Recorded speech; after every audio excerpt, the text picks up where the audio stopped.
Okay,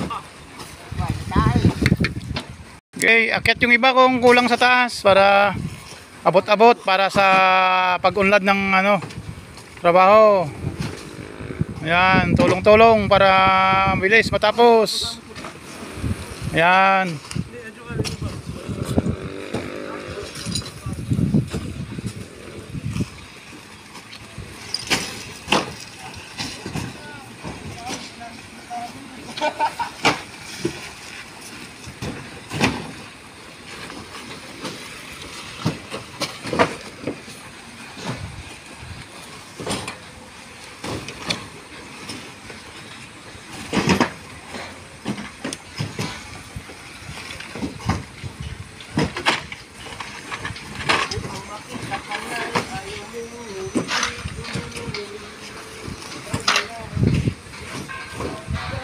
Alam nyo na, huwag papaapawin dyan sa kanya, pinakalabi niya. Huwag niyang papaapawin.